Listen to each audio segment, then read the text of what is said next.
The deep dive में आपका स्वागत है। आज हम एक ऐसे विषय पर गहराई से बात करेंगे जो हमारी सेहत और सुरक्षा से जुड़ा है, स्टेरिलाइजेशन और डिसइंफेक्शन। ये शब्द हमने सुने तो बहुत है, खासकर अस्पतालों या लैब के बारे में, लेकिन असल में उनका मतलब क्या है और ये कैसे काम करते हैं? हमारे पास एक स्रोत है, एक दस्तावेज है जो इन तकनीकों के बारे में बताता है।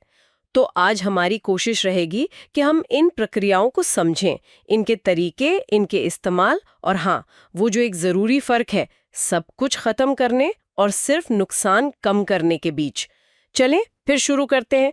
सबसे पहले यही समझते हैं, स्टेरिलाइजेशन और डिसइंफेक्शन, क्या ये वाकई अलग है? हाँ, ये बहुत अच्छा सवाल है क्योंकि अक्सर लोग इन्हें एक ही समझ लेते हैं, पर इनमें एक बुनियादी और बहुत महत्वपूर्ण अंतर है। स्टेरिलाइजेशन का मतलब है किसी भी चीज से या जगह से सभी जीवित सूक्ष्म जीवों का पूरी तरह से खात्मा। इसमें बैक्टीरिया, वायरस, फंगस और सबसे जरूरी उनके स्पोर्स भी शामिल हैं। स्पोर्स मतलब वो जो बहुत जिद्दी होते हैं। हाँ, बिल्कुल। स्पोर्स कुछ बैक्टीरिया की एक तरह की कह सकते हैं सुप्तावस्था है, एक कवच। ये बहुत ज्यादा गर्मी, केमिकल वगैरह झेल सकते हैं। स्टेरिलाइजेशन इन स्पोर्स को भी खत्म कर देता है, मतलब 100% क्लीन। अच्छा, तो स्टेरिलाइजेशन मतलब बिल्कुल जीरो माइक्रोब्स। फिर डिसइंफेक्शन क्या है? डिसइंफेक्शन का लक्ष्य थोड़ा अलग है। इसका मकसद है हानिकारक या बीमारी फैलाने वाले जो माइक्रोब्स हैं, जिन्हें हम पैथोजेंस कहते हैं, उनको मारना या उनकी संख्या इतनी कम कर देना कि वो सेहत के लिए खतरा न बने। लेकिन इसमें ज़रूरी नहीं है कि सारे के सारे स्पोर्स मरी जाएं। तो डिसइंफेक्शन ज़्यादातर खतरा कम करने पर फोकस करता है, ना कि हर एक जीव को मिटाने पर। समझ गए। तो मतलब कहाँ क्या इस्तेमाल करना है, ये इस पर निर्भर करेगा कि हमें कितनी सफाई चाहिए। सर्जरी के लिए अलग और शायद फर्श के लिए अलग। बिल्कुल सही। जैसे आपने कहा, सर्जरी के औजार वो तो भाई पूरी तरह स्टेरलाइज होने ही चाहिए, कोई चांस नहीं ले सकते। लेकिन अस्पताल का फर्श है या घर की कोई सतह है, वहाँ शायद डिसइंफेक्शन काफ़ी हो। हमारे स्रोत में भी इसी फर्क पर जोर दिया गया है। हाँ, ये समझना बहुत ज़रूरी है। ठीक है, तो अब ये बेसिक फर्क तो साफ हो गया। अब बात करते हैं तरीकों की। स्रोत में सबसे पहले फिजिकल तरीकों का जिक्र है और उसमें भी गर्मी का। हाँ, गर्मी। हीट स्टेरलाइजेशन का सबसे पुराना और शायद सबसे भरोसेमंद तरीका है। इसके दो मुख्य प्रकार हैं, ड्राई हीट यानी सूखी गर्मी और मॉइस्ट हीट यानी नम गर्मी। ड्राई हीट में क्या आता है? स्रोत में फ्लेमिंग, इंसिनरेशन, रेड हीट, ये नाम थोड़े अजीब से हैं। फ्लेमिंग मतलब आग दिखाना। हाँ, जैसे लैब में आपने देखा होगा, कांच की स्लाइड या मेटल की कोई चीज को जल्दी से आग की लॉपर से निकालते हैं, वो फ्लेमिंग है। रेड हीट में तो चीज को, खासकर मेटल को, जैसे इनोक्यूलेशन लूप, इतना गर्म करते हैं कि वो लाल हो जाए।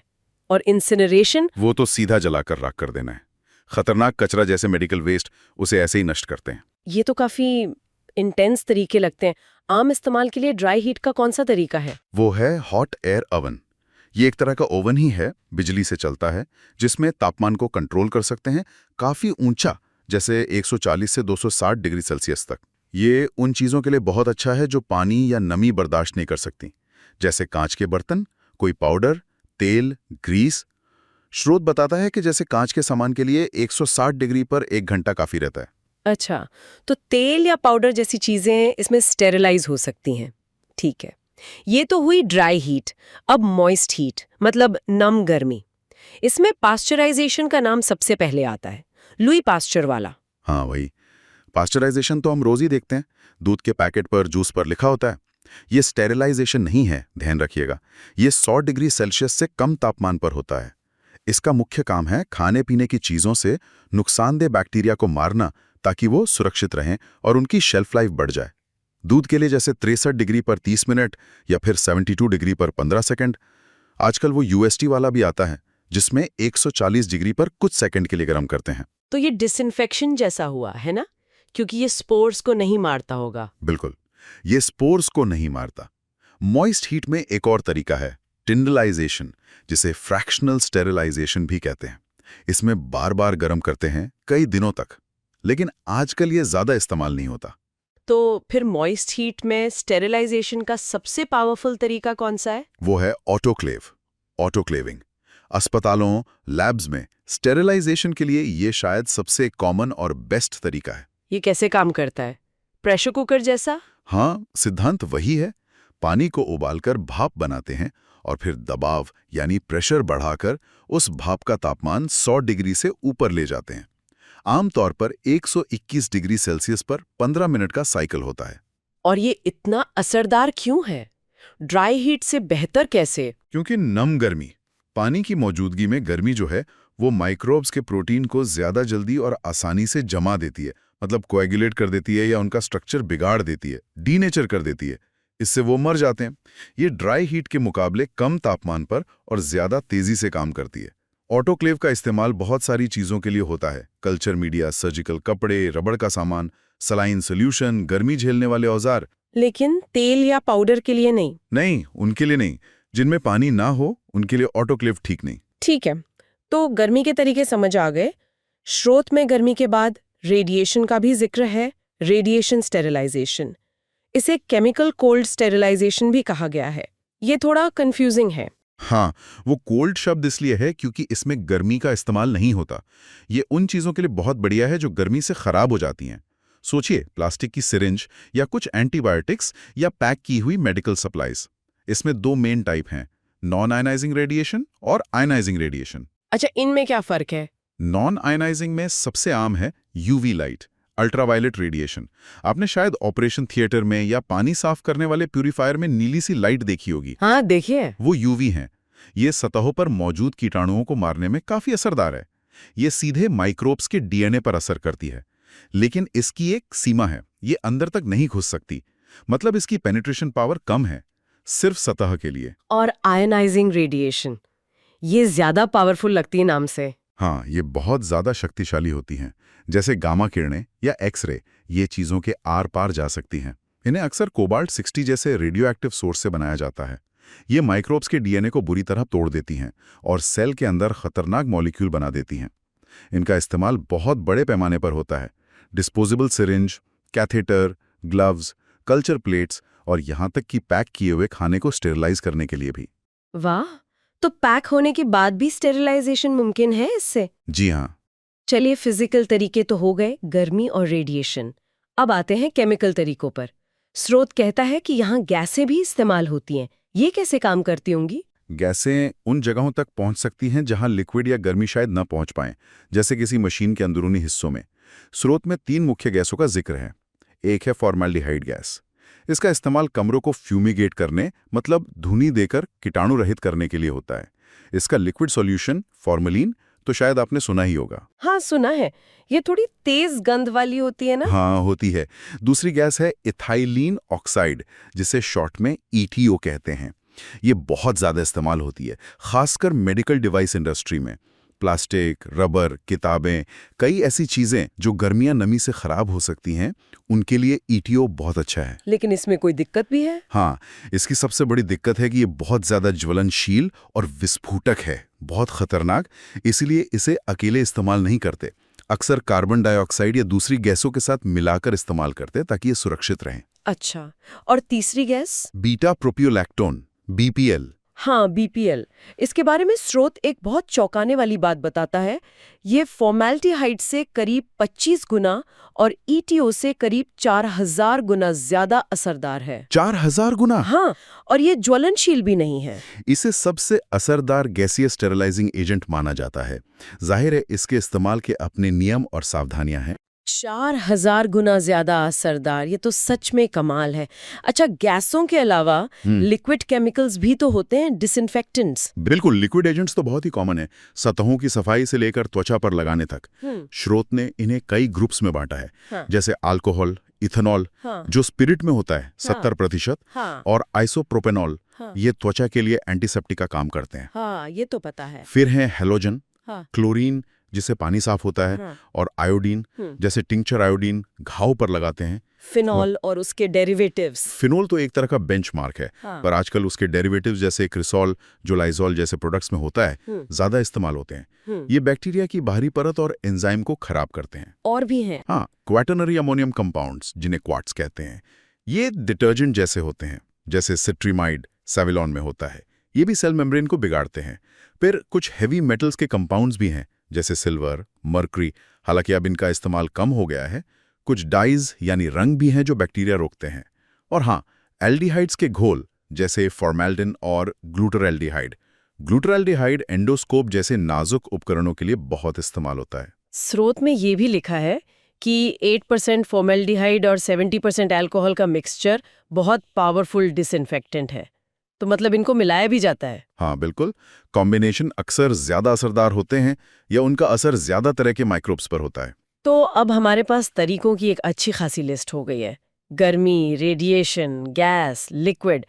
पर असल में कैसे तय करते हैं कि किस चीज के लिए कौन सा तरीका बेस्ट है? स्रोत में एक टेबल है। हाँ, वो टेबल बहुत काम की है। ये बताती है कि किस चीज के लिए क्या चुनना चाहिए। कुछ उदाहरण देखें। हाँ, बताइए। जैसे अगर आपके पास कांच की सिरिंज या फ्लास्क है तो हॉट एयर ओवन ठीक है, लेकिन अगर कल्चर मीडिया है या मेटल के औजार तो ऑटोक्लेव सबसे बढ़िया है। प्लास्टिक की सिरिंज है जो गर्मी नहीं सह सकती, तो उसके लिए ईटीओ गैस या फिर आयनाइजिंग रेडिएशन। कोई बहुत नाजुक उपकरण है जैसे एंडोस्कोप तो उसके लिए ग्लूटाराल्डिहाइड जैसा केमिकल लिक्विड। अच्छा। और दूध के लिए? दूध के लिए पाश्चराइजेशन, पानी के लिए क्लोरीन, त्वचा के लिए अल्कोहल या आयोडीन वाला एंटीसेप्टिक, ऑपरेशन थिएटर फ्यूमिगेट करना है तो फॉर्मेल्डिहाइड गैस। ये तो बहुत कुछ है। मतलब चीज क्या है, वो कितनी गर्मियां केमिकल झेल सकती है और हमें कितनी सफाई चाहिए, इन सब बातों पर निर्भर करता है। बिल्कुल। पर एक सवाल और, हम कैसे पक्का करें कि जो डिसइंफेक्टेंट हम इस्तेमाल कर रहे हैं वो वाकई काम कर रहा है? क्या ऐसे जांचने के भी तरीके हैं? हाँ, ये बहुत जरूरी सवाल है। डिसइंफेक्टेंट्स की ताकत को मापना पड़ता है। इसके लिए लैब में टेस्ट होते हैं। स्रोत में एक तरीका बताया है, फिल्टर पेपर या कप प्लेट मेथड। इसमें पेट्री डिश में बैक्टीरिया उगाते हैं, फिर डिसइंफेक्टेंट डालते हैं और देखते हैं कि वो कितनी दूर तक बैक्टीरिया को बढ़ने से रोक पाता है। उस खाली जगह को जोन ऑफ इनहिबिशन कहते हैं। और कोई स्टैंडर्ड टेस्ट?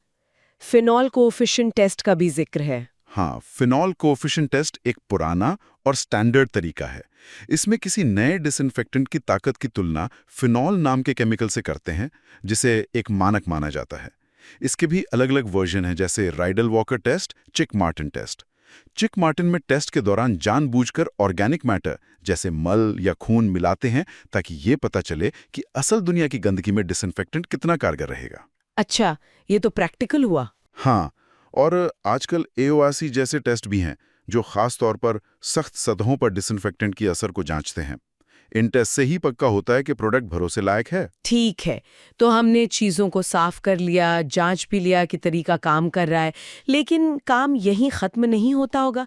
एक बार स्टेरिलाइज करने के बाद उसे वैसा ही बनाए रखना भी तो चुनौती होगी। यहीं पर असेप्टिक टेक्निक आती है ना? बिल्कुल सही कहा आपने। स्टेरिलाइजेशन तो पहला कदम है, लेकिन उस स्टेरिलिटी को मेंटेन करना, खासकर जब दवाइयां बन रही हों जैसे इंजेक्शन या आंखों की ड्रॉप्स, वो बहुत ज़रूरी है। एसेप्टिक टेक्निक का मतलब ही है ऐसे तरीकों और प्रक्रियाओं का इस्तेमाल करना जिनसे प्रोडक्ट बनाते और पैक करते समय उसमें बाहर से कोई माइक्रोब या गंदगी के कण ना घुस पाएं। ये कण कहाँ से आ सकते हैं? कहीं से भी, हवा से, बनाने वाले इंसान से, कच्चे माल से, मशीनों से, हर जगह से खतरा रहता है। इसके लिए तो फिर बहुत ही साफ सुथरा माहौल चाहिए होगा। जरूरत में क्लीन रूम्स के बारे में बताया है। हाँ, क्लीन रूम्स ये ऐसे खास कमरे होते हैं जहां हवा में धूल और माइक्रोब्स के कणों की संख्या को कंट्रोल किया जाता है, बहुत कम रखा जाता है। हवा को खास फिल्टर से साफ किया जाता है, तापमान, नमी, हवा का दबाव सब कंट्रोल में रहता है। इन कमरों को उनकी सफाई के लेवल के हिसाब से क्लासिफाई करते हैं। जैसे क्लास 100 मतलब बहुत ही साफ, जहां असेप्टिक काम होता है। क्लास 10,000 थोड़ा कम साफ, जैसे मैन्युफैक्चरिंग एरिया, और क्लास 1 लाख और कम साफ, जैसे पैकिंग एरिया। और इन क्लीन रूम्स में हवा को इतना साफ कैसे रखते हैं? लैमिनार फ्लो और हेपा फिल्टर्स का जिक्र है, ये क्या होते हैं? ये बहुत इंपॉर्टेंट टेक्नोलॉजी है। हेपा का मतलब है high efficiency particulate air filter. ये इतने कमाल के फिल्टर होते हैं कि हवा में मौजूद 0.3 माइक्रोन जितने छोटे कणों को भी 99.97% तक पकड़ लेते हैं। 0.3 माइक्रोन बहुत ही छोटा होता है। बाप रे, 99.97%? हाँ, एक तरह से हवा के लिए अल्ट्राफाइन छन्नी समझ लीजिए। और लैमिनार फ्लो का मतलब है कि हवा एक सीधी रेखा में एक ही दिशा में बिना भंवर या टर्बुलेंस के बहती है। इससे कण काम करने वाली जगह से दूर रहते हैं। ये हेपा फिल्टर्स और लैमिनार फ्लो मिलकर क्लीन रूम में एक बेहद साफ माहौल बनाते हैं, जहां संदूषण का खतरा बहुत कम हो जाता है। स्रोत में यूईपीए और वीपीए जैसे और भी एडवांस्ड फिल्टर्स का जिक्र है जो और भी छोटे कणों को रोक सकते हैं। तो कुल मिलाकर आज हमने स्टेरिलाइजेशन यानी संपूर्ण खात्मा और डिसइंफेक्शन यानी नुकसान कम करना, इनके बीच का अहम फर्क समझा। हमने देखा कि कैसे अलग-अलग ज़रूरत के हिसाब से अलग-अलग तरीके इस्तेमाल होते हैं। गर्मी, जिसमें ऑटोक्लेव सबसे पावरफुल है, रेडिएशन, यूवी सतह के लिए, गामा आर-पार के लिए, केमिकल गैसेस जिनमें बीपीएल सुपर पावरफुल है और कई तरह के लिक्विड केमिकल्स। हमने ये भी जाना कि इन तरीकों के असर को फिनॉल कोफिशिएंट जैसे टेस्ट से जांचा जाता है और फिर उस सफाई को बनाए रखने के लिए असेप्टिक तकनीक और हेपा फिल्टर वाले क्लीन रूम्स कितने ज़रूरी हैं। ये सब मिलके हमारी दवाइयों और मेडिकल उपकरणों को सुरक्षित बनाते हैं। हाँ, ये सब जानना बहुत ज़रूरी है। पर यहाँ एक सवाल मन में आता है, भविष्य को देखते हुए। हम सुन रहे हैं कि बैक्टीरिया एंटीबायोटिक्स के खिलाफ रेजिस्टेंट हो रहे हैं, मतलब उन पर दवा का असर कम हो रहा है। तो क्या ऐसा ही कुछ डिसइंफेक्टेंट्स और स्टेरिलाइजिंग एजेंट्स के साथ भी हो सकता है? क्या माइक्रोब्स इनके खिलाफ भी प्रतिरोधक क्षमता विकसित कर सकते हैं? अगर ऐसा है या हो सकता है, तो भविष्य में हमें क्या करना होगा? क्या हमें और मजबूत केमिकल्स बनाने होंगे या नई टेक्नोलॉजी लानी होगी?